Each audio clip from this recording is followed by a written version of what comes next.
Great. So, well, my name is Sarom Fong. I, work with the Young Warriors program. And again, I just want to say I don't work for the police, I don't work for the court, I don't work for any of those folks. We're working for ourselves. Any young people refer to us, we will do the best we can to help work with him or her and the family. So the peacemaking circle is considered really sacred. This is a new conversation, new way of talking to one another. And that's why it's powerful, because a lot of people, when we talk, they're just waiting to respond.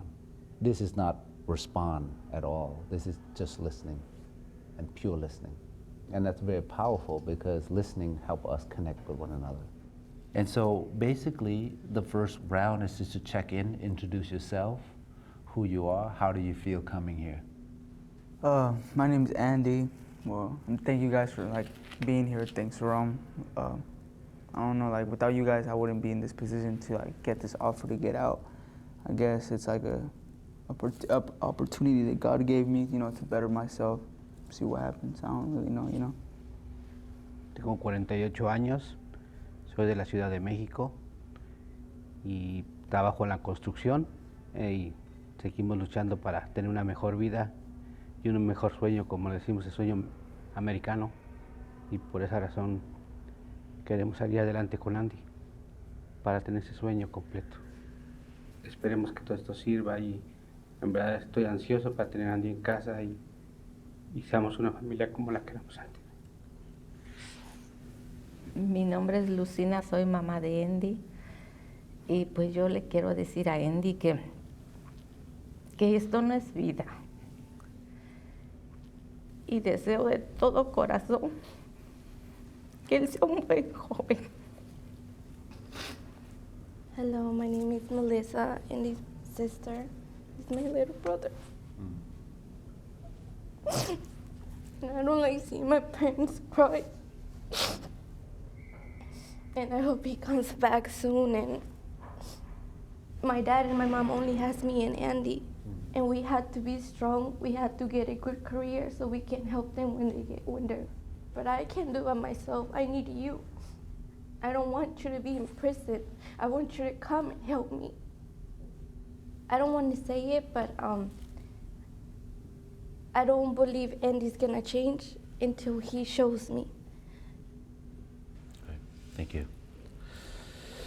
Yeah, I think it's pretty clear, Andy. The ball is in your court, basically. But I really appreciate what your sister said, though.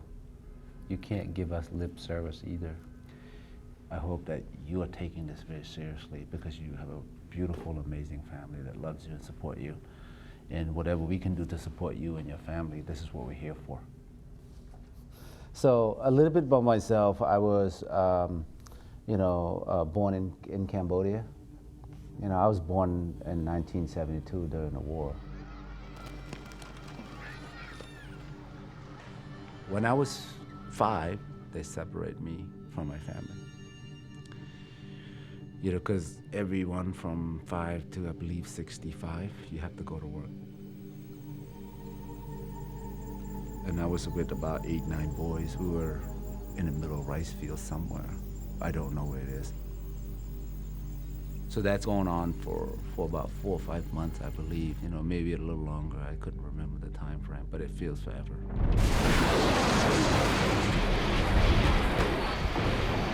Then the war broke loose during that time. The Khmer Rouge was fighting against the Viet Cong, and everyone was escaping. And there was a couple elders that live in my village that were walking along that path, And one of the gentlemen said, "Hey, are you Chia, son?" And I said, "You know my mom?" So he's like, "Okay, if you want to go home, follow me." And he took me home, and that's why I got reunited with my mom. She was like, "We have to go."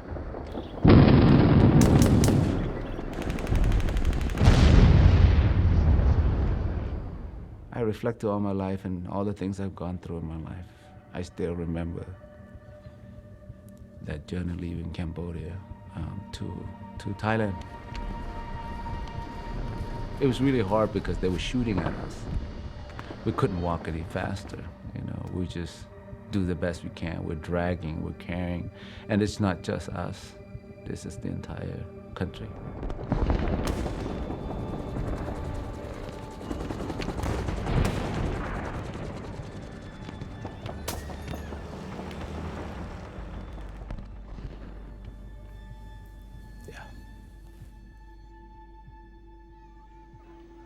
And then we made it to Thailand.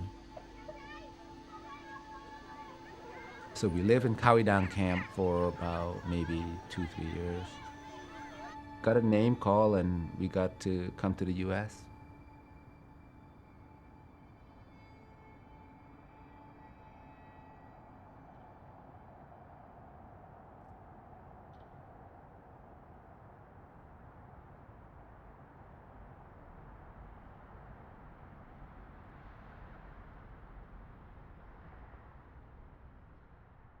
I just wanted to remind everyone about the talking piece. This is an eagle feathers.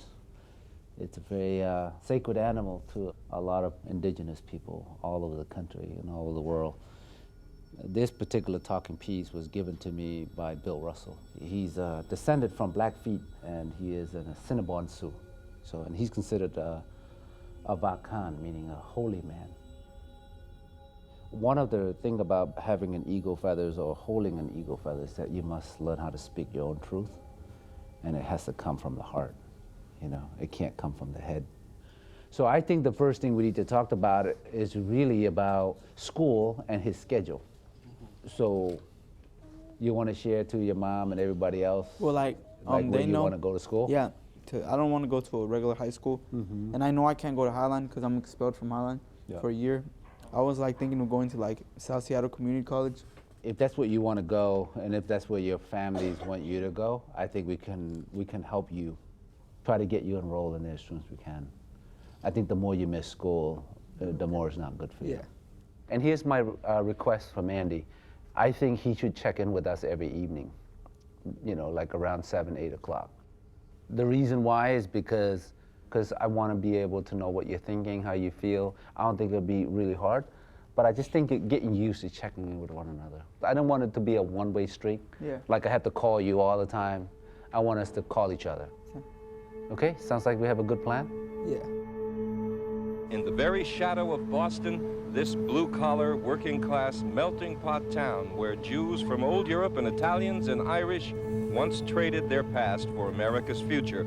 Now there are new faces, new voices. 1,000 Cambodians who've traded their past for America's future here in Revere, Massachusetts.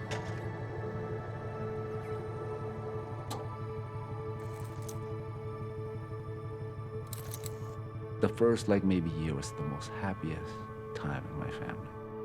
We had food in the fridge, we had home, we were together as a family. You know, and that fall apart, you know, very fast and quick. On Highland Street and Shirley Avenue, where most have settled, drawn by lower rents, their cars have been damaged, their houses torched, their children bullied by the children of those who've somehow forgotten their ancestors struggled to rise above the same abuse. And I went to play a video game, and one of the, you know, there's a couple white kids, you know, I don't know if they're Irish or Italians, you know, there's like 4 or 5 of them. And then one of them put a cigarette into my New York Giants jacket on the back. He went, that's it. That was my first fight here in the US. And all the energy that I've been holding. I got up, and I know how to fight. I was trained by my dad, you know, when I was even in Thailand. I'm a camp, refugee camp. So I got up, and I didn't know what I did. All I know is that 2 or 3 of them was knocked out. And that was that rage that comes up. I don't know, it was just like a floodgate.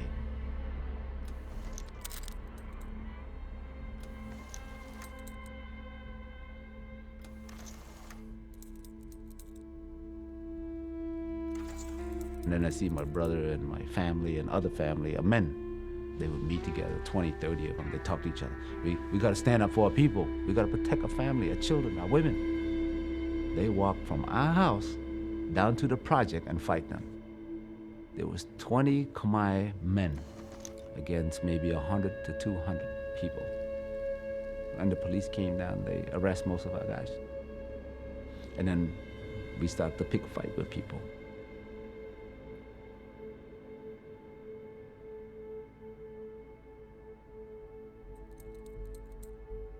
And then that's it. We declared that we are formally a gang group. And that anybody against us, we will put them down, period.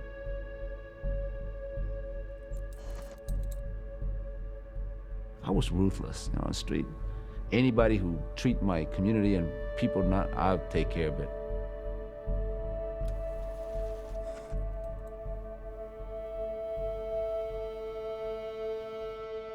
I ran that street. I'm going to be the King Kong here, and not just that. Fuck everyone else.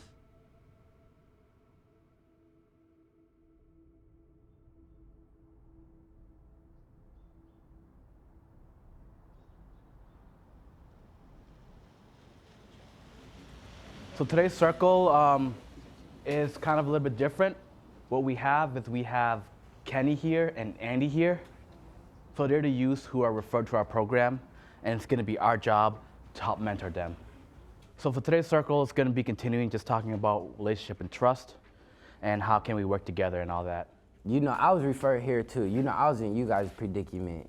Like when we first did the circle, at first it was like, all right, I'm about to go explain my situation, 3 days, knock it out, slap on the wrist, I'm out of here. You know how the game goes, back on the streets thugging. But what really made me persevere and keep going to this group thing was just that I seen my homies get knocked off slowly. Tezzy, jail. Tay, jail. D6, dead, shot in the face.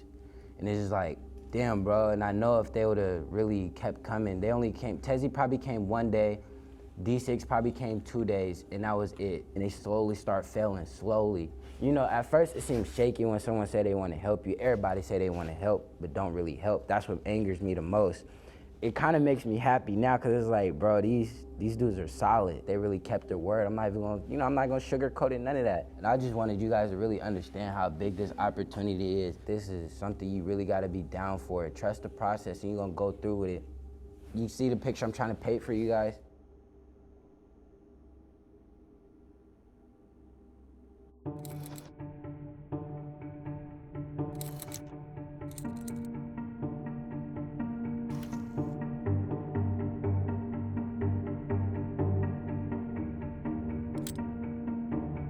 Molly Baldwin during that time was street outreach worker working at Roca.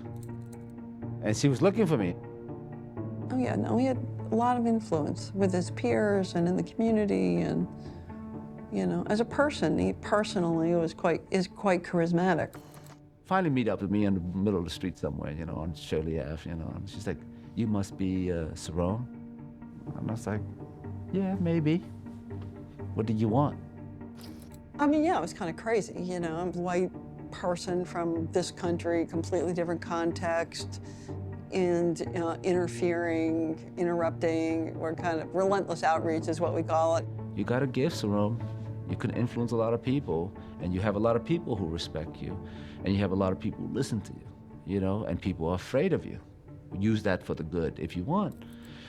Would you like to help us out at Roca? But in order to do that, you got to leave the street life, though. We can't do both worlds. You pick one, And so one day I remember walking on the beach. She asked me this question, on Revere Beach. She said, Sarone, do you really want to live or you want to die? You want to live, we got to do something else. You want to die, have at it. But you can't do this and think you're living and then behave this way. I was pissed.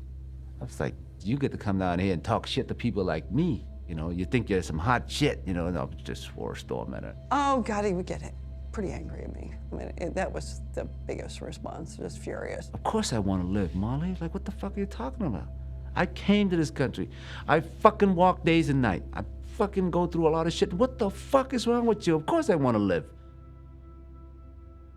And that's when I broke down. I cried for the first time. I was bawling.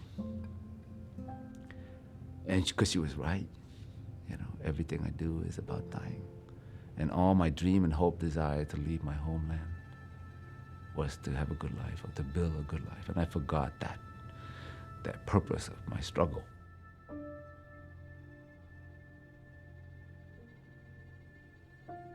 You got a kid now. You got a family, you gotta be a good dad.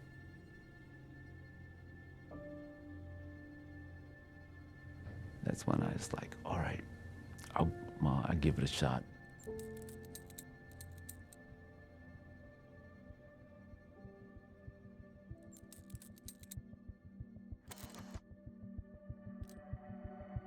Today, the King County Sheriff's Office announced charges against 5 teenagers. According to charging documents, all believed to be members of the United Lakotas or UL gang. The spike in gang-related violence, innocent victims caught in the crossfire. It's a crime scene where family and friends came together to remember a woman considered a community leader in Burey. We've had a number of high-profile fatal shootings that I think are a symptom of a growing gang problem. One person died at the McDonald's, another at Valley Medical Center. 2 others were rushed to the hospital with gunshot wounds. Sheriff Mitzi Johanknick hopes the arrests send a message. We will find you and we will shut you down.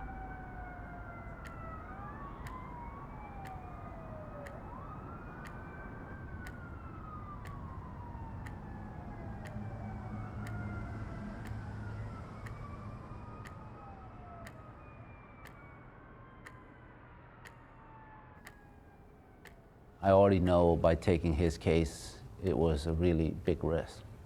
We took this case because he was gang involved, you know, and I don't know if you guys know that. He did join the UL gang. All of those guns that he has is coming from there, but he doesn't want to tell us. He doesn't want to be honest with us. So I feel like with Andy, what he knows how to do at the moment is lie and hustle us. He lied to me, he lies to all of you, he lied to all of us in this freaking room. Hemos platicado, bueno, he tratado de hablar con él, pero siempre es algo que no quiere convivir. Quiero platicar con él y no quiere hacerlo. No sé cómo hacerlo ya. And I don't know what to do. We ask him, are you in a gang so we can take care of ourselves? Because we don't know how gangs work, but we cannot know that they can go to us, you know? I know I explained to you guys, my son was part of a gang and my house was shot up with 34 rounds of bullets. And so I definitely know where you guys are at. And when I got the message this morning knowing that Andy didn't come home again, I'm like, oh my God, this is my child. This is like I'm living my child through Andy, you know.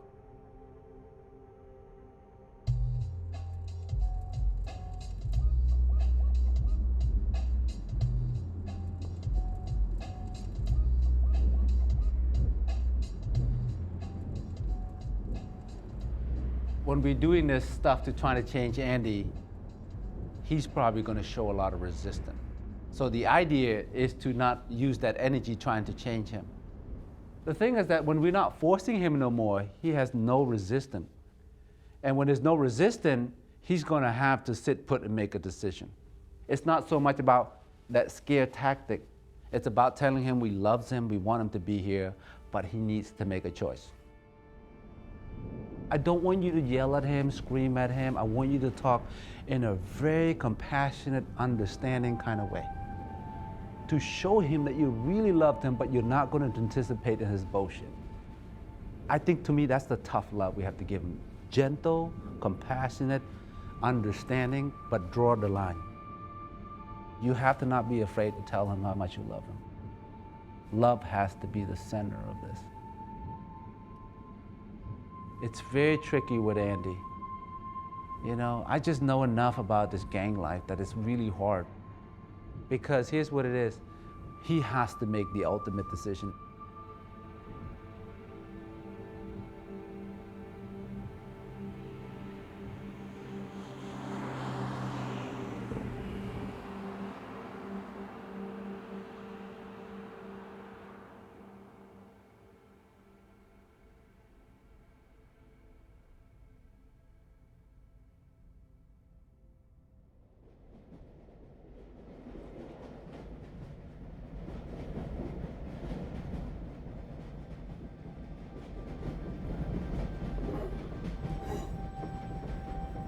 My name is Yestuj.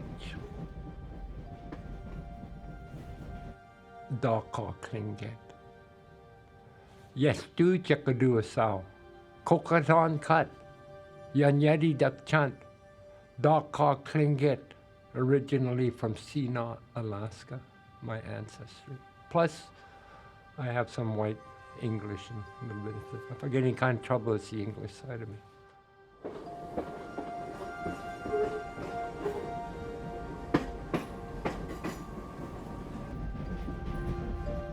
My Western name is Barry Drummond Norman Ross Fife Stewart. And my First Nation name is Anine Duhend, and I'm of the Crow clan and Deshchan from Carcross-Tagish First Nation, and I've had that honor now for, gosh, I guess it's almost 30 years. My other name is Harold Gattensby. I live in Carcross, Yukon Territory, Canada. Small village, 300 people, live in the mountains by the lake. It's paradise.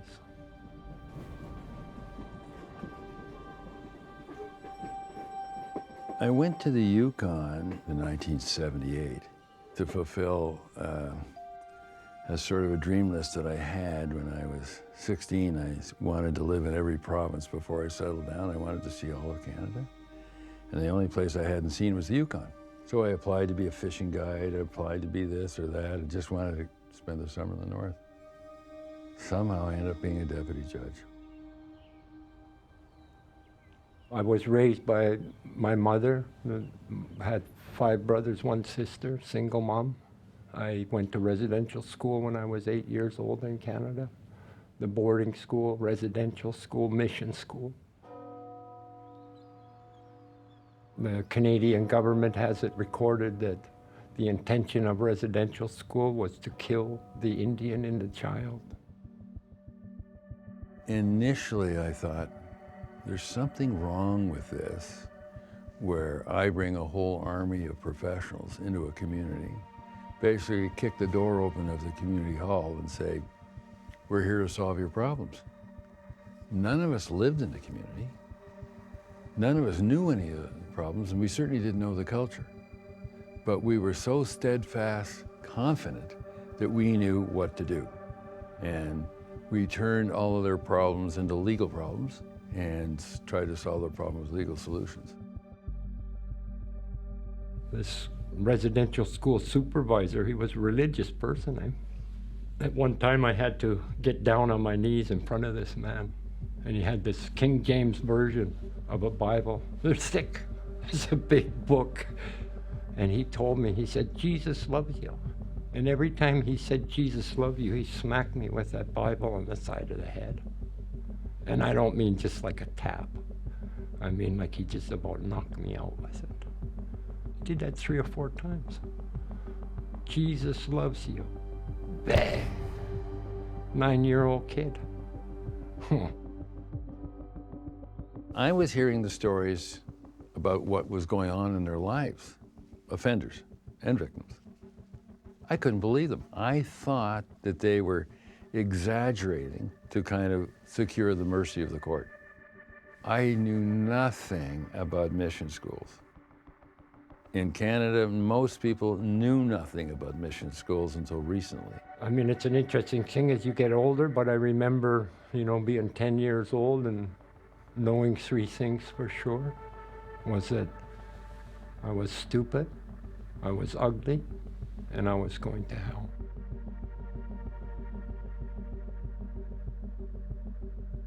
I went to jail for being violent. I was angry and I was big. I didn't know. I was just a naive kid. But I did some damage.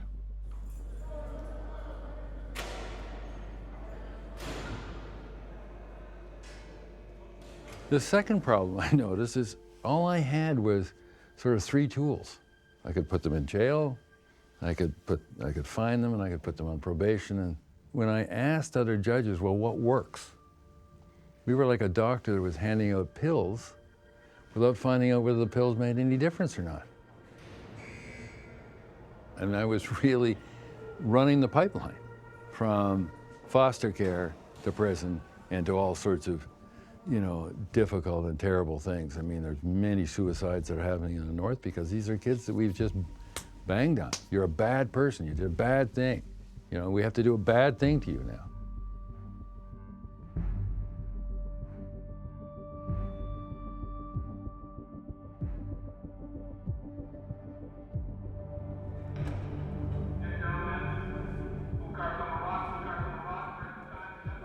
most of the people that were in the jail were the people that were in the residential school with me. And I don't know why, but it just, when I realized that, I said, there's something not right about this. We're good people. We're not bad people. We don't deserve to fill the jails up. So it was just so many different things. Once you start peeling it back to look at what you're doing, and honestly, with humility, beginning to recognize what you were doing, you begin to see this is a very expensive failure.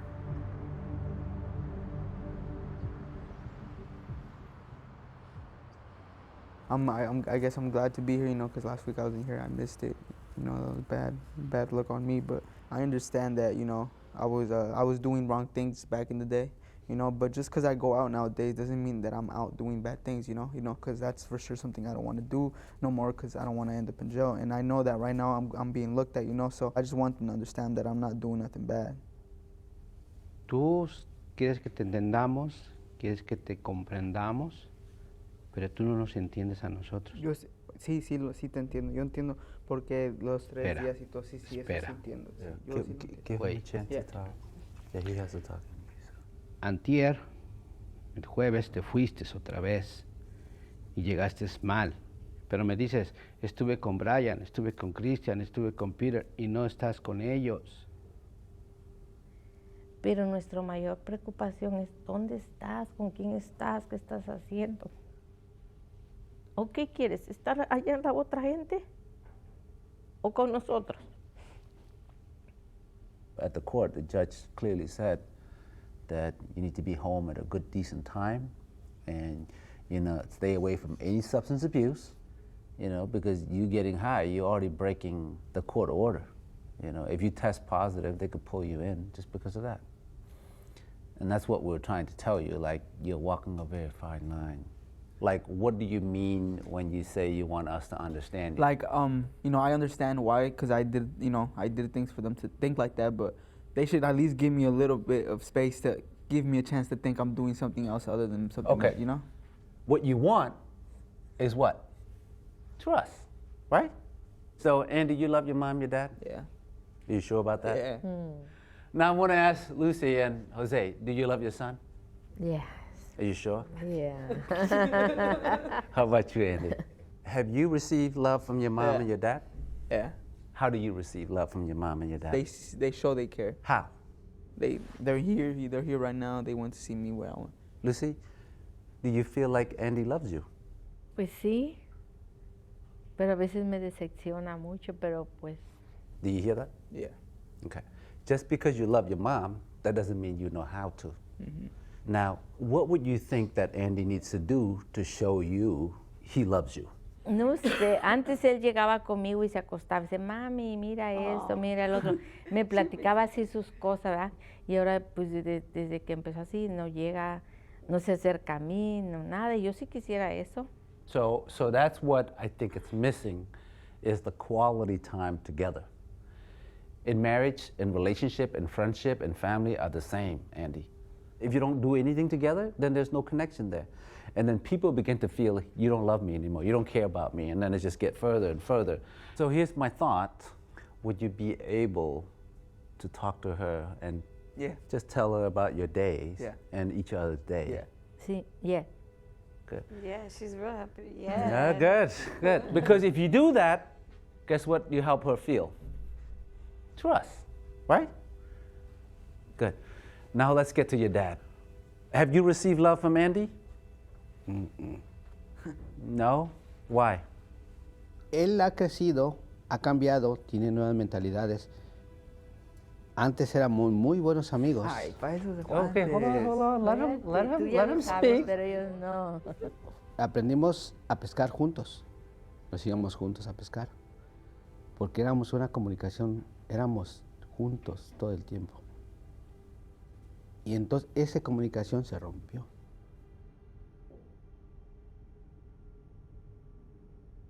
Can you tell me how circles came into the picture?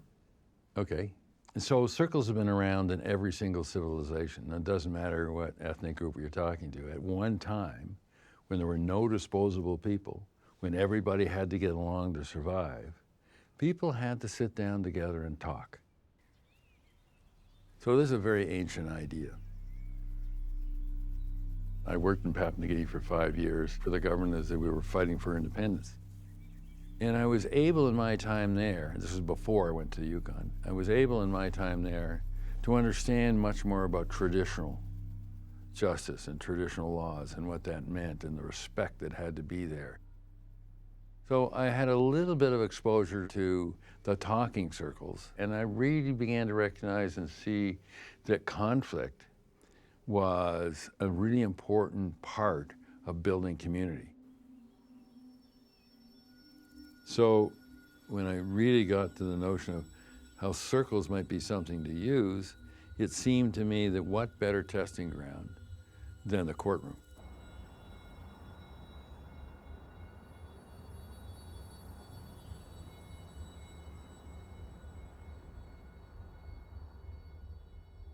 I had some kind of a spiritual desire in my heart, but I didn't know where to go with it. I looked around all over. I looked all over.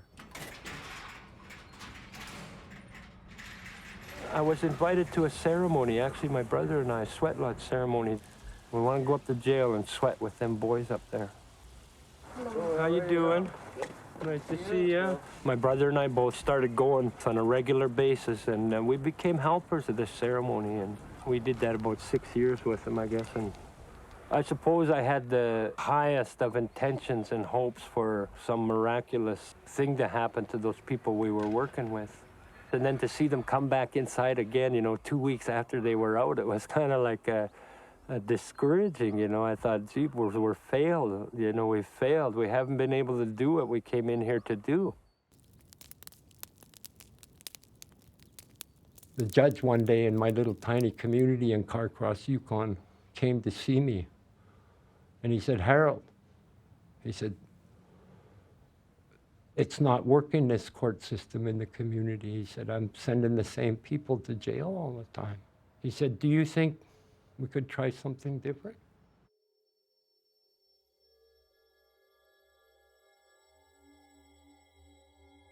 And then I looked at how my ancestors used to live. They were matriarchs. The women were the lawmakers. The women were the senators. And they said that when people step out of balance, the community's got to try and help them get back in balance again. They sat in a circle. They talked with each other, day and night if they had to. They sat down and they took care of each other like that. Our ancestors are still around. They embraced me. They said, you've tried really hard to make a difference. Try this. We want to help. And without hesitation, I said, yes, there is something we can do. There was a group of people, and we just sat down in a circle, and we started talking, and it felt good. Something came alive there. You could feel the respect and the love. And we then diverted 4 youth from the court to the circle of elders. What happened is the 4 youth arrived at the same time. And what we hadn't told them is you have to do each case separately.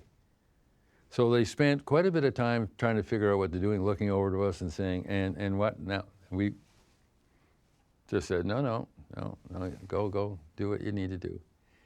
At some time, the frustration level arrived that one of the elders, Dora Wedge, said to the kids, you know, we love you. Okay, gee, they forgot about reading in the facts and all that kind of stuff. We love you. And, you know, you're our future. You're so important to us. We love you. And there was this pregnant pause, and one of the youth sitting there looked up for the first time and said, no, you don't. You don't love us. You don't pick us up when we're on the highway, hitchhiking. You don't take us out to the trap line. You talk about us behind our back. You don't love us. For the next 2 hours in that circle, it was a conversation about love. holy shit. That's what needed to be talked about, right?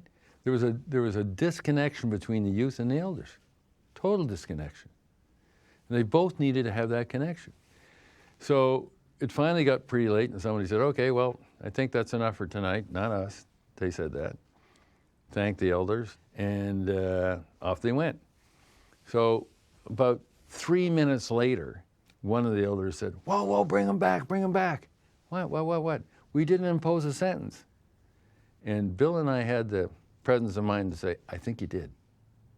Let's just see what happens. You did it your way. I know what happens when I do it my way. You know, they commit another crime within a month of getting out of jail.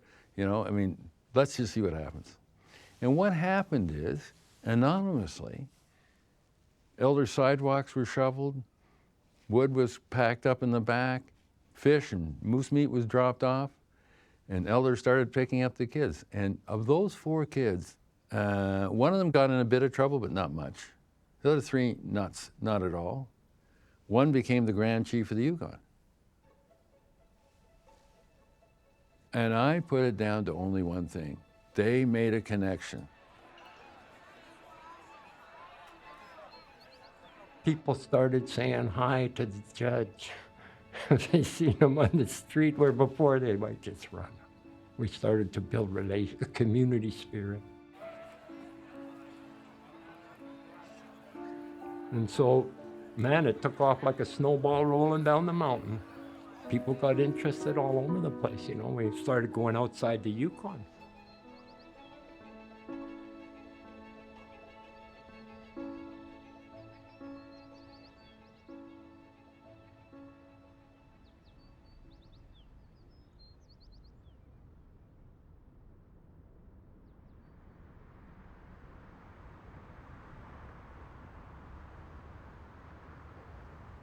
You got to learn how to use your head, man, you know, because from here and then it's a very tough road. And if you don't want it, you just got to let me know. But if you want it, you know we'll walk with you. But you can't fucking just bullshit us and go do your own damn thing and not telling us. I'm sorry, it was a mistake. I didn't think too much of it. But I'm sorry, sir. I don't know what to tell you. You got to try harder, man. You know, sorry isn't good enough. You got to learn how to do it the right way. And you cross that line, it's going to be hard for me. I don't know what I can say right now. Well, let me ask you this, though. Do you really want to do this shit? Yes, I obviously want to change. I want to do better. But it's like, man, I just want to get, I don't know what Let me just say this. If you want to do this, Ken, how are we going to do it differently? I'm new to this. I don't know. I don't have a plan. I was doing better when I was on house arrest. I don't know if that's an option. I feel like if I just... You will be on house arrest. That's probably our recommendation to the court as well. I don't know what they're going to do or think of it. We got to learn how to trust each other. I don't know, so thank you if you can help me. If not, like I said, just thank you. Yeah, okay. No, if you want to do it, that's our job, man, to love young people. You know, we don't throw anybody away.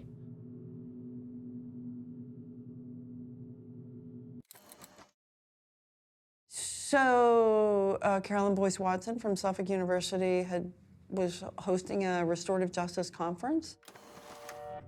And this panel was up there, and Barry Stewart, who was then the Chief Justice of the Yukon Territories, started talking about circles. And so I've learned from Aboriginal communities that we need to create those safe places where people can begin to explore those deeper, complex relationships. My memory of it was sort of like a collective, aha moment. We're like, oh my God, we have to learn about these things. And that's kind of a light bulb that goes up in us, you know, because we've been trying to find a way to better, deeper relationship and trust with our young people and our family and our community. And then afterwards, we rushed up to him and stood over him and started talking to him. Can you bring Peacemaking Circle to Roka? We need this type of work. And the commitment that Barry, Mark, and Harold did was like, yes, we would love to do that. We decided we were going to have this big event and have them explain circles to everybody, and we were going to thank our criminal justice partners, which at that point was hysterical because we're fighting with everybody. So we had several hundred people come to this event. I mean, it's kind of crazy. When you sit down together in a circle, you want to have some order. How are we going to be with each other while we're sitting here together? What values do we have that we share? It's an exercise that I've done now for years, and other people who do circle training do the same thing. And all over the world, people come up with the same personal values. How could that be? You know, it's not based on economic class, it's not based on religion, it's not based on their ethnicity, it's not based on who their parents are.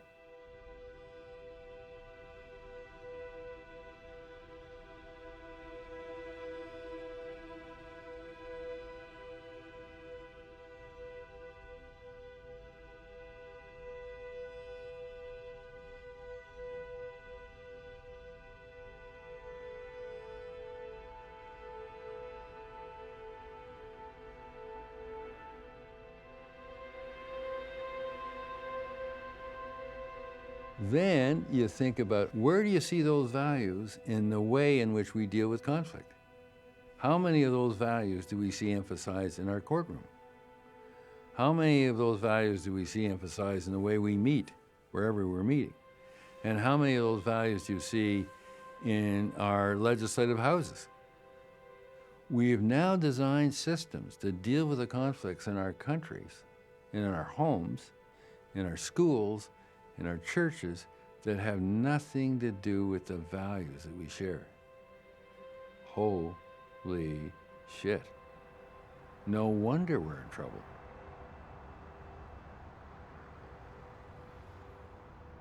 We are asking the court to release my client from detention on electronic monitoring. I would propose electronic monitoring with GPS. I think the rapid succession since he's entered the system is quite concerning. Andy, before that, seemed to be well engaged in his life. He was working, he was in school, there wasn't these challenges. And the reality is, he turns 18 in May.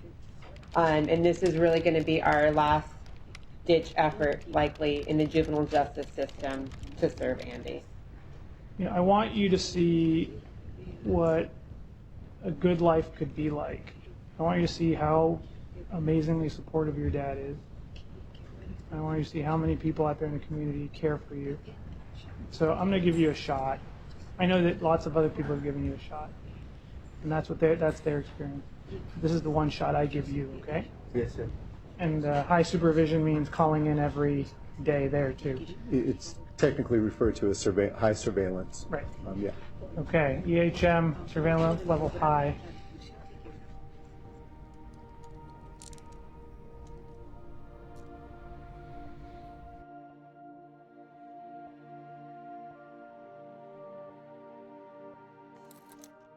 Growing up being a gangbanger, it was just really strange for me. Like, I'm gonna show my emotion to these people.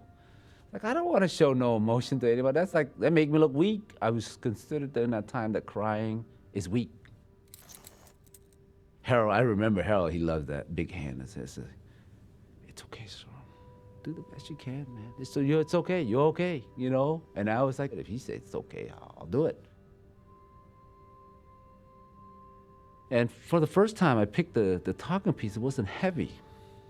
It wasn't scaring me, you know? It was a moment where I felt this is my place, you know, because I was so open to share my stories. And for the first time, I just told, and the tears just keep coming. And my heart was so hurt and painful and tender, and I just keep going and going and going. Man, I get up from that 4-day circle.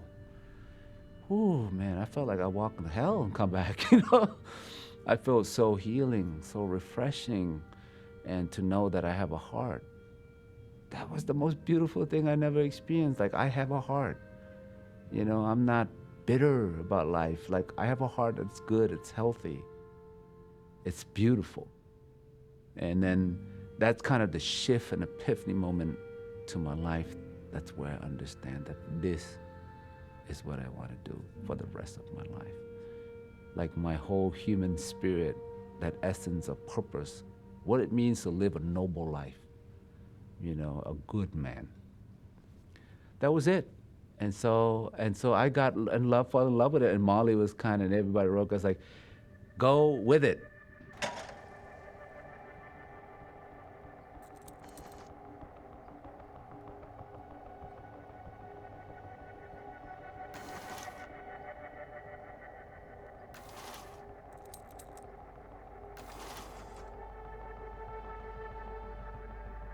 And we did a 4-day training with a lot of young people who were involved in a lot of trauma and everything else. And these are some of the most violent young men and women that I ever met. But it changed their behavior and pattern. I think there was a point in our way of learning about Peacemaking Circle that it shifted the whole organization.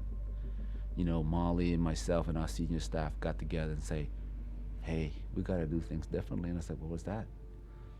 You know how we fight with the police? How we fight with the justice system? How we fight with this? I don't think we could do that anymore.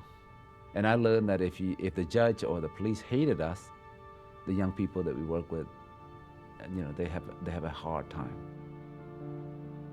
And so we came together and said, we got to do this. And Molly, she went out, and we went out, and we talked to the police and said, hey, we're really sorry. You know, we were rude and disrespectful to you, and you know. And people thought we were nuts in some way, you know, but we wanted to make peace. And it shifted the culture of how we do things, and the justice system now began to, hey, we want you to help us do this and do that. And then it turned out into like, hey, we want to build a program to do restorative justice, using peacemaking as a way to divert, you know, cases from the court, working on us. And we thought it was the perfect fit because we had judges, prosecutor, defense, state representative, mayors, chief police, everybody was in a big circle, talk about we need to do things differently. And we took case, we worked on it, the whole nine. I'm immersed myself in this world. And it was just mind-blowing.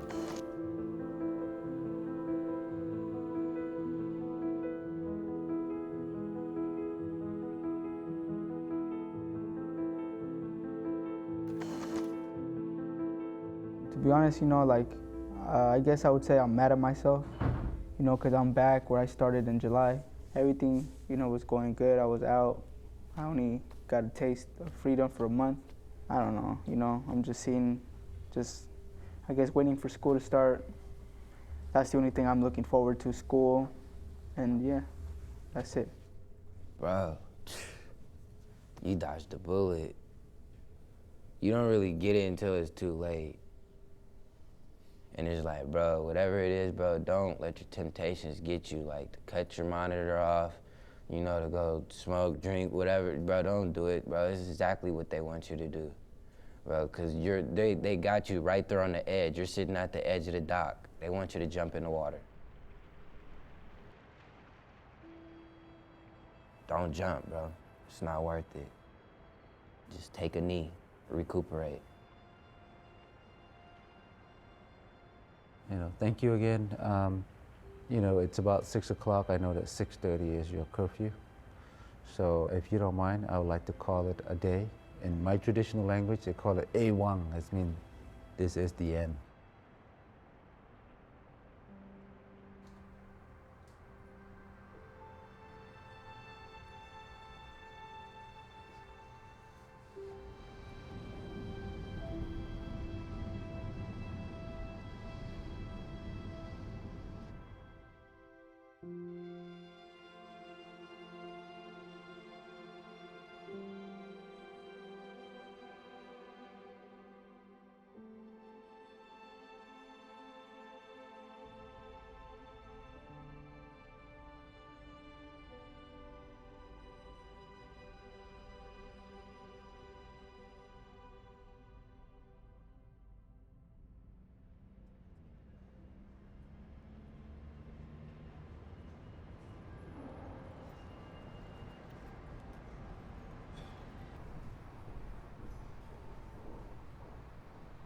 So I've been a prosecuting attorney for 35 years, and when I came out of law school, it was really because I just wanted to go try cases. I wanted to stand in court and point the finger at the bad guy and do jury trials, and so that was my draw here. And then I realized that the job held so much more than that in terms of identifying a path of justice, not just for individual cases, but eventually for the whole office. So my name is Jimmy Hung. I'm the Chief Deputy Prosecutor for the King County Prosecutor's Office here in the Juvenile Division. Hi, I'm Pam Jones, and for 40 years I've worked in the juvenile justice system, and the last 12 years I was Director for King County Juvenile Detention. My name's Gail Stone, and I am Law and Justice Policy Advisor to Dow Constantine, who's the King County Executive. My name is Wesley St. Clair. I am a recently retired Superior Court judge. I've been a judge actually in the state of Washington for around 30 years now. It wasn't until I came to juvenile court that I started thinking about kind of how we deal with young people who make mistakes, and started questioning whether or not the formal criminal justice system was the appropriate place for all of this. So after 40 years of working with kids and family, I realized that we have to do more, and that we just can't be a holding place for the youth. I was confronted by the community about the concept is stop jailing our black and brown children. So in the course of that conversation with many of the activists, there was much discussion about restorative justice. And it was a concept that I actually had not been familiar with. It became clear to me that I had to learn a lot more, figure out how to show up in community and inside government, and be able to engage authentically around issues of race. And I was looking for training, for some way to get better at that. And a friend said, there's this guy, and he does this thing called Peacemaking Circle, and you might try that out. So I was pretty skeptical. I said, I don't want to hold hands. I don't want to sing Kumbaya. What is this? And so he invited me to go with him and a couple other people from the courts if we would participate in the circle with him. I walked in and the tables were all pushed to the side and all the chairs were arranged in a circle, and there was like this elaborate centerpiece with like a candle and a plant and some water and an eagle's feather, and I, at that very moment, realized what had happened, and I got duped into participating in this peacemaking circle. And it was the most invigorating and amazing experience I had ever had. My husband actually dropped me off, and on the way home, he could not shut me up. And it made me realize how much of kind of a hypocrite I was, and how I viewed and looked at people, and how we make so many first impressions about people just by seeing them, and not realizing that everybody has a story. There was a process of me becoming aware of my own shortcomings and failings, my own implicit biases, that I became more and more intrigued about.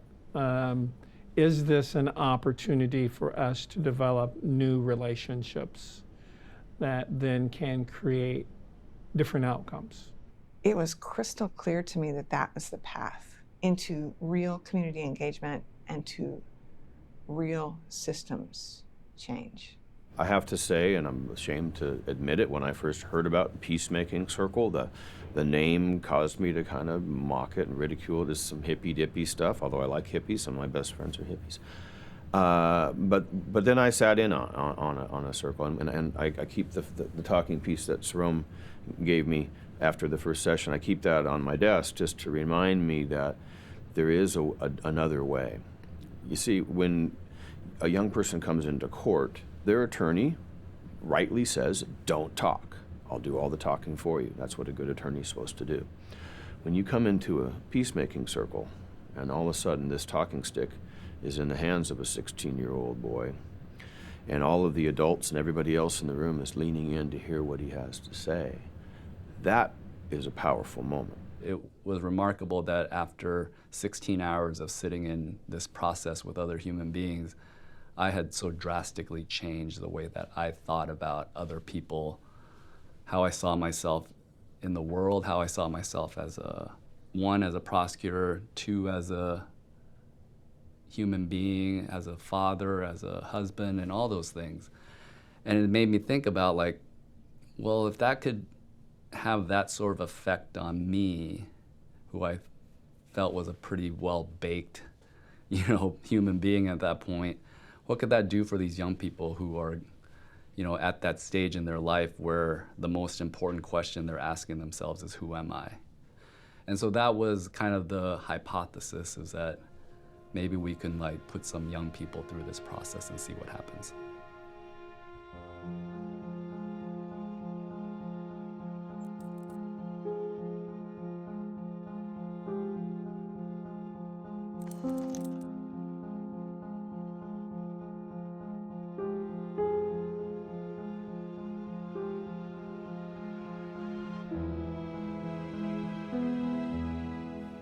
Everyone owns a piece of how do we do better in making outcomes for our youth? How do we address the issues of disproportionality that we find not only in our juvenile justice system, but in our adult justice system? How do we start having the hard conversation about institutional racism, about complex trauma, about adverse childhood experiences? We, as a community, have to be courageous as we begin this conversation. And your presence here, I gotta tell you, gives me courage to have this conversation with our institutions, to tell them there are other things, other ways to do business. So I'm thankful that you are here. And I'm gonna need to call on you again and again, because this is not an issue that can be addressed within one hearing. This is an issue that it took us hundreds of years to get to this point. And the bad news is, by the time we get out of it, I'll be long gone. Probably most of us will be long gone. But our children will benefit, our community will benefit from us having started this conversation and put in place the foundation of how do we change our systems. The first case that we had done, that young person was facing 2.5 years in juvenile prison. Part of his sentence included, you got to do so many hours of community service around peacemaking. And after that expired, he continues to do it. So again, I wanted to thank all of you guys for coming here today. I can't tell you, you have invigorated me. I'll be taking these pictures and send them around to my colleagues and say, see, I told you this is what the community wants.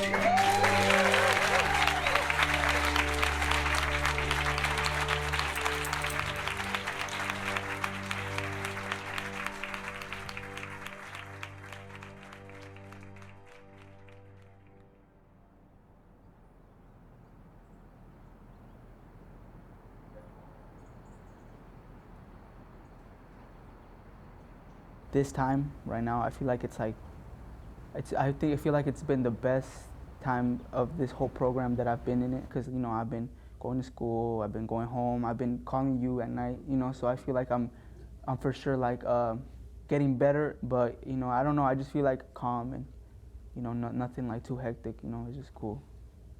It'd be curious, what make you shift and change? I just feel like that person that I am, I feel like I will never change, but what I will change is not doing the things, I'm hanging out with the bad people, or just doing bad things, I guess. I just feel like that's what's gonna change with me. Andy, I don't ever want you to be anyone else besides you. Mm-hmm. That's the whole idea of the work we do, is to help young people be who they are. I feel like there's not a lot of stress going on at home or worrying about him where he's at. Yeah. Hopefully soon, one day he'll get out from house arrest and show us that he really changed. He's not going to be controlled no more. Let's see how that goes.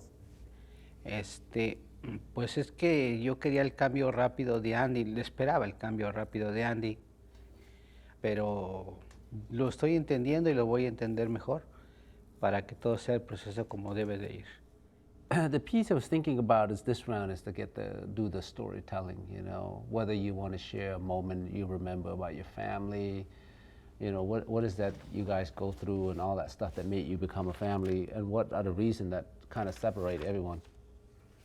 Usted dijo que trajéramos alguna foto o algo. Mm-hmm. Y pues él es Tony. That's our cousin. That's my cousin. Oh. That's Tony. Él es Tony. Él murió, tenía 30 años. Yeah, he was 30. 30 años. Yeah. Nuestra familia es hijo de mi hermana, pero éramos más unidos, siempre estábamos toda la familia. Entonces cuando murió él, luego se vino lo de Andy, ahorita como que todo así nos separamos, todo. Pero con la ayuda de Dios vamos a volver otra vez. Just, I guess, the food from the restaurant is something that means a lot to us, because like that's where we would always be after school, in the restaurant, because that was where my dad and mom worked all day, every day. Like, the restaurant just reminds us of our cousin too, because my aunt, that's her son, she had closed it because it just reminded her too much of him, you know, and it was like... What happened to him? Oh, he had a brain stroke, a brain aneurysm. Oh, yeah. It was like out of nowhere, it just happened, you know, and it was just crazy because no one would expect it.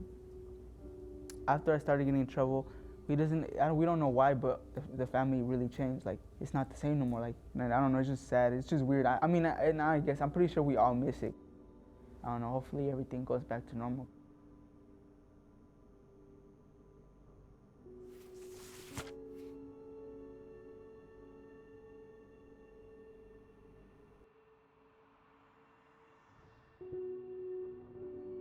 You know, there are many layers of stories.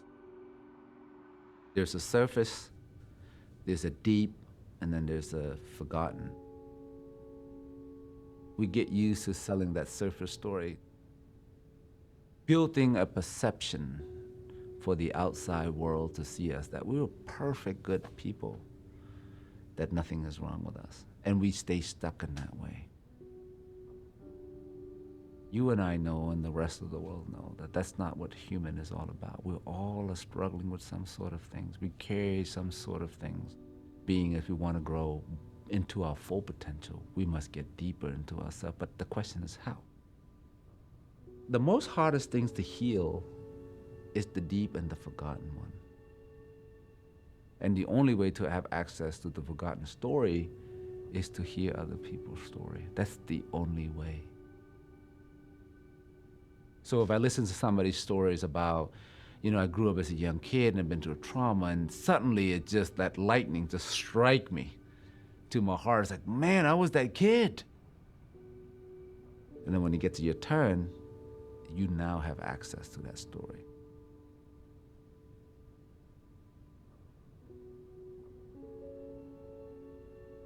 And that's, to me, what I learned from Harold, is that it takes great depth of courage for someone to go inside themselves and to look at stuff that they've been running away from all their life.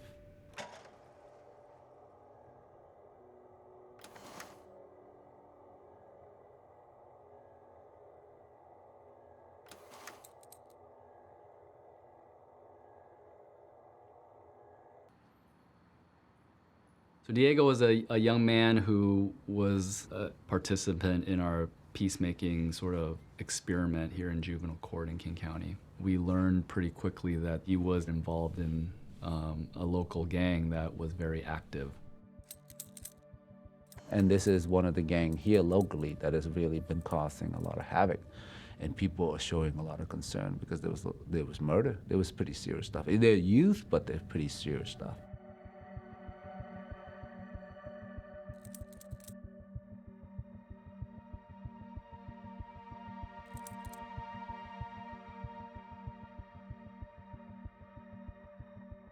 It was probably about 8 months into it, everything was really going great. Like, all the reports back from Sarome and the folks who were working with Diego was that this was a young man who was really changing. In the process, close to the end, you know, something happened, you know, with this young man. He went back to the street, and we knew that he has tremendous anger. And I know that because I've been through there. And he went out and he slipped one day. Well, good morning, everyone. I'm out here at Westcrest Park at the entrance in West Seattle. And I'm here where 1 week ago, Derek Juarez Lopez, or Peachy, as everybody knew him, a 15-year-old, was found stabbed to death. And we're out here today asking for your help, the public's help, to solve this case, because detectives feel that there are people that have some names. I had known that Diego was a potential suspect in a homicide, but I didn't want to believe it. And then so I remember Diego was going to graduate from the program. It was really his final circle. And I remember showing up with my boss, the elected prosecutor, Dan Satterberg, and another colleague of mine. And I just wanted to look Diego in the eyes and see, like, is this someone who could have taken someone's life? And I remember interacting with Diego throughout that circle that evening, and I walked away convinced that he could not have committed this murder. Now fast forward to the fact that he's pled guilty to that murder, and now he's been sentenced. So that really shook my confidence in my ability to read people. I think Jimmy and I had the most, blame and pointing fingers from everyone, pretty much. Oh, I shouldn't say everyone, majority of people. Jimmy was getting a lot of press.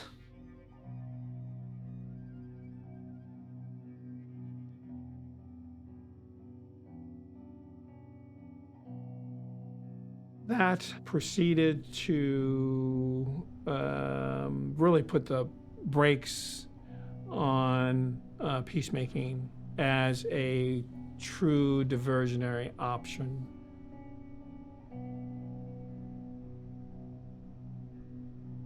It just left a very unsettling feeling with people.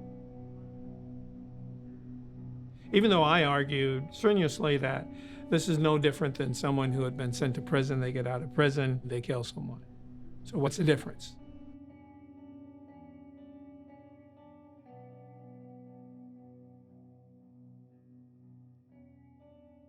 The false narrative about the Diego case is that had he not been in the peacemaking circle process, he would have been locked up. That's just not the case. In our county, in King County, Washington, on average, we have about 45 young people who are in detention on any one day in a county of 2.2 million people. If you were in on a robbery case, chances are you wouldn't be held in detention. So I remember after, we charged Diego with murder, being called to go meet with Dan. And I was convinced that I was going to meet with Dan.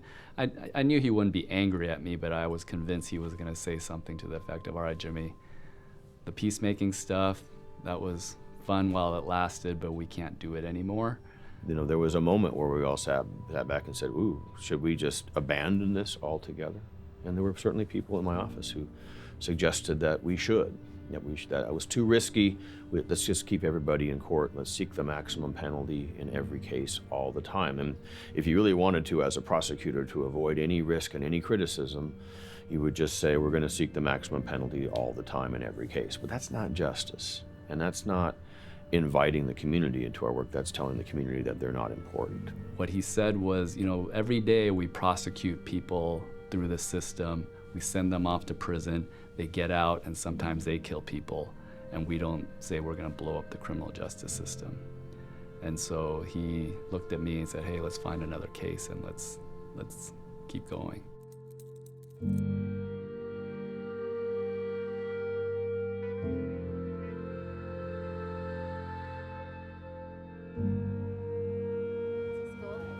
School's good. I've been going every day. It's good. And then there's this other thing that I might do where you just go 2 years to a community college and then you transfer to university. Do you know what you want to study? I don't, well, right now, to be honest, I'm not even like I want to become like a jeweler, like making jewelry. Like the school I was looking at, it's a school in New York. They show you how to work with all types of metals, and the programs look awesome. Like it looks dope. Like they're just like, it's just making your own jewelry. You don't like, it's not like you become a jeweler and all you go do is you go to James.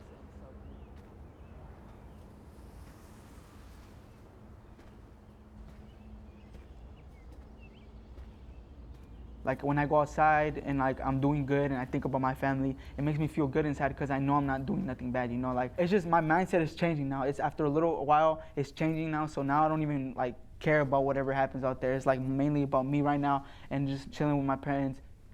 Te los agradezco y pues sí, estamos viendo los cambios de Andy. Me siento contento por eso porque creo que sí está poniendo de su parte. En casa está conviviendo un poco más. pero lo está haciendo, está conviviendo un poco más con nosotros y eso me da gusto. A veces discute, pero es tan diferente como era antes ahorita, pero yo veo cambio de él muy bien. I want to give you credit where credit is deserved. I think you come a long way. You know, I'm happy to know that you see yourself as a valuable person.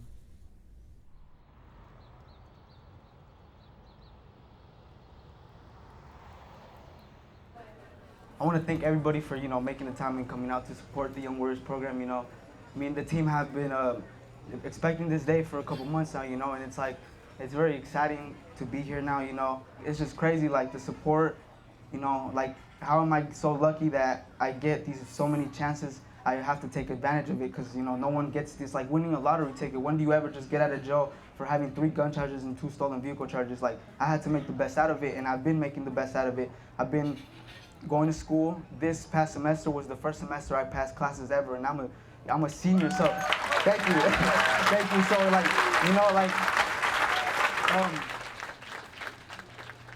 I'm advancing, past my classes. Now I'm in school. I'll keep going to school. I have a job. My relationship with my family is getting better, I see they have a lot of trust in me now. It's not the same. I don't know, it's just a life-changing experience because you, realize, the streets is not what you want to do because at the end of the day, you have to become a man at one point. You have to take care of your family. So being in jail, who's that? Who's taking care of your family when you're in jail?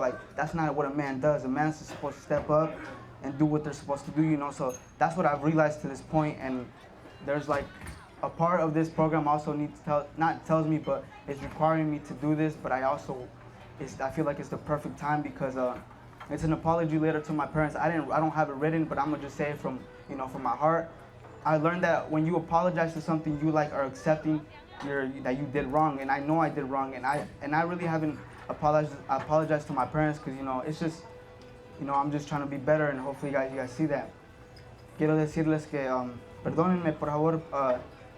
Yo no hice mal, ustedes no me enseñaron mal, yo hice mal solo, ¿verdad? Como les digo a todos, si yo quisiera cambiar las cosas que cambiaron, yo no las cambiara porque yo no hubiera estado donde estoy ahorita, ¿verdad? Y ahorita estoy estoy como en un lugar que como sé más y soy más inteligente, aunque sea que no lo enseño, yo pienso mucho y ya veo muchas cosas diferentes y mis acciones es lo que mis perdones como perdón. Yeah, I'm sorry, I just had to say sorry to my parents.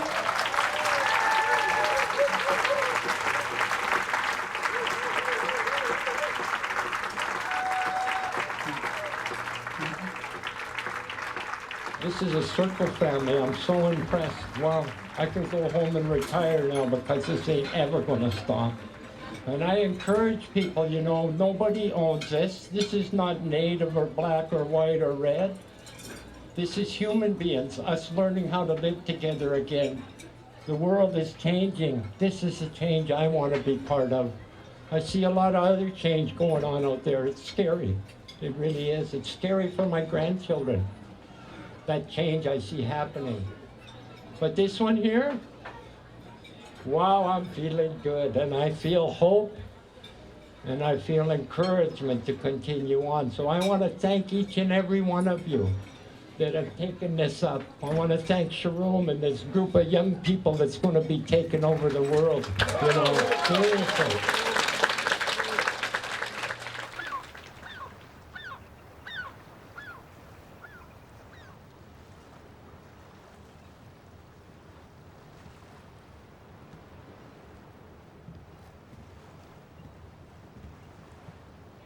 Bro, you come down here cheesing. I ain't never seen you smile so hard. So you got enough bait? How you doing? How you doing? Good to see you. All right, so just hold this. Okay, hold on, no, look, hold this, yeah, you hold this, you're gonna hold it. Hold it like this. Yeah, but once you throw it, obviously once you're about to let go, you let go of this. Obviously. So it could just go up. There you go. Yep. It's not that, yeah. All right, cool, go ahead. Oh, man. Ooh. What the fuck? That shit went further. The shrimp went over there, though. The hook is still here. So it flew off? Oh, man. We're going to lose all our bait because For of real, we're J1. going to lose all our bait, not catch one fish because... We got stuff to talk about in circle now. And watch me still catch a fish before you guys. Okay, okay. I just don't understand why mine keep flying off. Because you rookies? DreamWorks presents. Hey, something was swimming, right? Yeah. I see fish swimming, man, but fish is discriminated against us. Ooh, my bad. Ooh, okay. Oh, you got one? Okay. Pa. Oh, yeah, something small. Yo. Hey, throw got something. There's a monster. Get the net, hurry up, get the net. Get the net. It's too small. Yeah, too small. Yeah, you just gotta be gentle with it. Where did my dad go? I think he's probably right there. Oh, what the hell?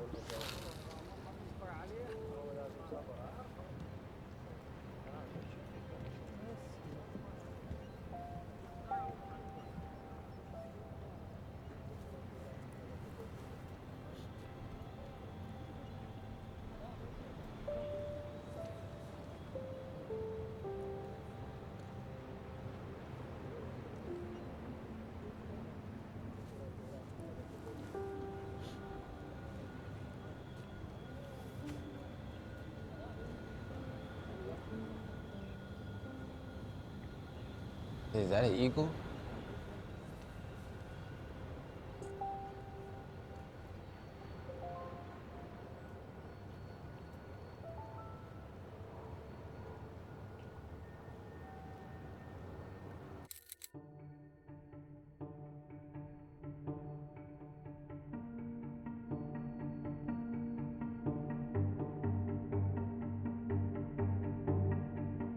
In the 14 months of working with David and his family, we have completed 22 home visits, 84 phone calls, a minimum of 205 text communications with the team, 11 school visits, 14 peacemaking circles.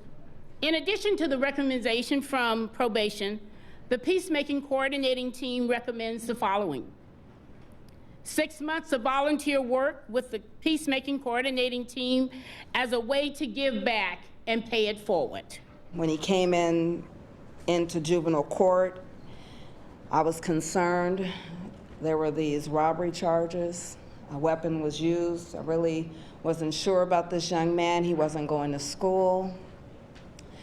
And I kind of looked at him and kind of shook my head and thought, I don't even know if I feel comfortable with him being in the community. But I look at him now, he would be welcome at my home anytime. So I will be reading my apology later. Quiero pedir disculpas por lo que hice, darte las gracias por dejarme participar en el Círculo de Paz. Somos de Durango, México. Nos vinimos cuando yo tenía 12 años. Mi papá es un lava trastes en un restaurante y mi mamá casi no puede trabajar porque está enferma. Batallamos para conseguir la renta. La noche que hice el accidente sentí un poco de presión porque sabía que pronto tenía que comenzar a contribuir más económicamente en la familia. Ese día cuando decidí robarte, yo recuerdo que te dije que me dieras todas tus cosas. Me dijiste que por favor que no te hiciera daño porque tenías familia. Después miré en tus ojos y miré que tenías miedo y me di cuenta que era una cosa en mi vida que jamás voy a poder olvidar. Probablemente pensaste que nunca verías a tu familia y que tu familia tendría que pagar por mi culpa. Tal vez pensaste que si ibas a vivir o no. En ese momento pensé en mi familia y también me puse en tu lugar. En ese momento me di cuenta que era igual que tú y que tienes familia que te quiere igual que yo. Quiero que en verdad sientas lo que estoy diciendo porque no hice esto nomás para salir de problemas. Quiero hacer este proceso porque quiero superarme y ser alguien en la vida. Esto me ayuda. Estoy estudiando en la escuela y también trabajando. Soy mejor persona. No estoy en las calles. Estoy tomando mi vida en serio. Me ayuda a ser una persona honesta y ser responsable por mis errores. Espero que tú puedas superarte en tu vida y de nuevo gracias por la oportunidad de cambiar. Sinceramente, David.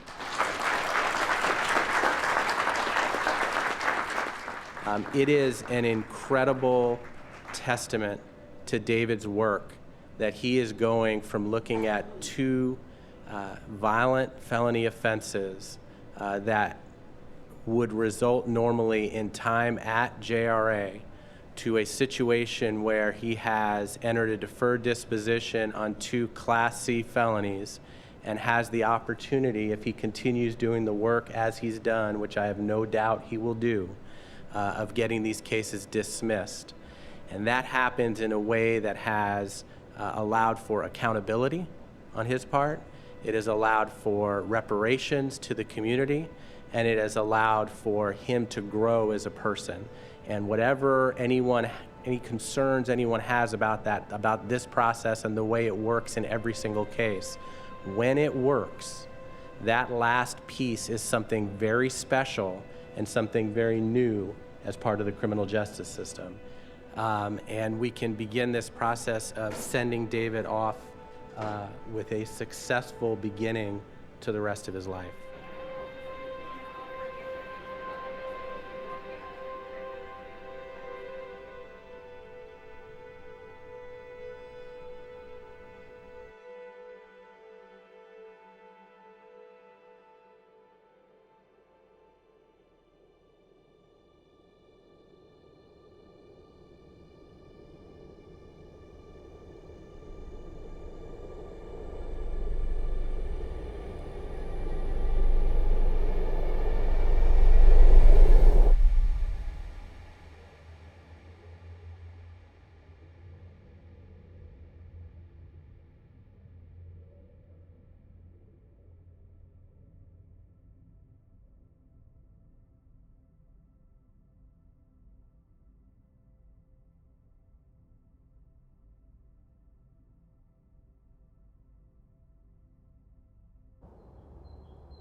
Well, good afternoon. Melissa, you here? And yes, me and my dad. Okay. Well, first of all, how are you doing, Jose and Melissa? How's the family during this coronavirus? We're doing fine. We're just at home at this moment. The only one working right now is my mom. Okay. So what did you know about his arrest, Jose, or you, Melissa? Yeah, there was a lot of people. There was like 3 detectives in the house. SWAT teams came. They destroyed the house. It was something really scary. It was me and my son here, so. I'm sorry to hear that. I don't know. I'm just lost for words because, we're all thinking that he's going to shift and change his life, and I don't know what really happened. I know for sure that there was a lot of people releasing from prison during this coronavirus because the other young people that we're working with right now is all chaotic on the street. So we don't know the whole truth, what's going on, but just how do you feel knowing all this stuff? It's just not the same, I feel, because before Andy, when he was inside in juvie, he was just saying like, oh, I'm gonna get out. But this time, Andy is afraid. Like, he knows he messed up this time really bad. Because before, how do you know? in the court, he never cried, but this time he cried. He asked my mom for Bible study, so they do Bible study every time they call on the phone. So you feel like he did rock bottom? Yeah, I feel like he did, yeah. Okay. Well, I appreciate it, Melissa. I know it's tough. How's your mom feeling all of this stuff, Melissa?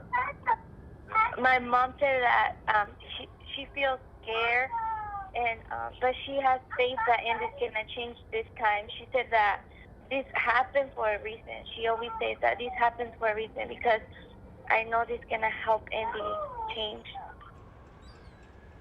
For me, as an old school street outreach, this is the moment we need. Like when he sinks to the bottom of the water, that's really the most important, crucial time for a real transformation. And it's not to say that I could do anything, it's just the idea of not knowing what to approach and how to deal with it. It's just tough. but hopefully there's light at the end of the tunnel, and I believe that there is. We just do the best we can to show up and walk on this path with them. And that's a lifelong commitment.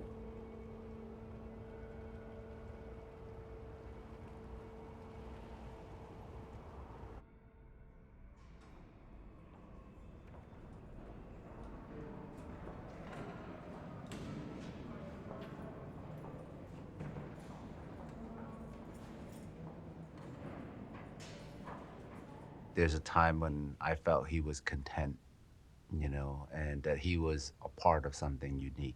And I can hear it from his voice. I do know that he holds back a lot. As much as his family showed up, we showed up, and the system people showed up, and all of these folks are showing up in his life, that the street essence and the relationship and the connections are so strong that it continue to pull him back. The most expensive thing that we spend our taxpayer money on, at least at the city, county level, is criminal justice. And we fund it like nothing else, right? But when we ask communities to do something different, we give them pennies on the dollar and expect miracles and expect perfection. So in Andy's case, I think as a system person, the lesson I learned is that we probably didn't resource the community sufficiently enough to continue to work with him and his family and continue to build on what was obviously something very good. The worst that can happen is you're back to the same old. The best that can happen is suddenly you have some young people who see themselves not only doing something different, non-criminal, but also seeing themselves in a different light. You're really creating positive human beings who feel themselves, oh, I can contribute, and this is how I can contribute. They didn't just get by, like many of these kids thrived. And I even think with some of them, they would say that, Sarome or Tari or Johnny, the people that supported them and sat with them in circle, like they look at them like family.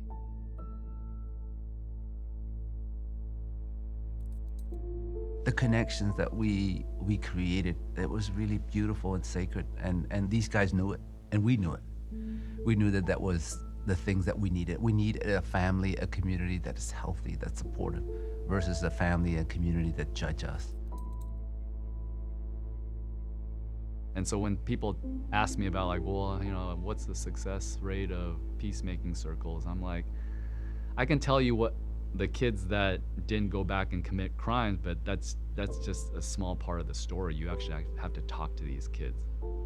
When you sit in circle with them and you hear this 17-year-old and he says something like, this is the best thing that's happened to me ever.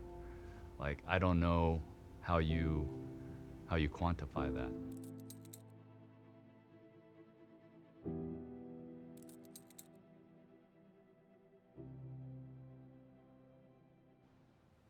Is there anything else you want to say?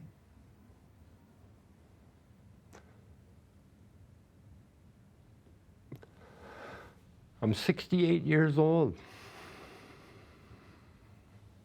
I'm learning to love myself. I hope it doesn't take everybody else that long. We're all lovable, for whatever that's worth, in this day and age, in these times that are upon us. Thank you very much.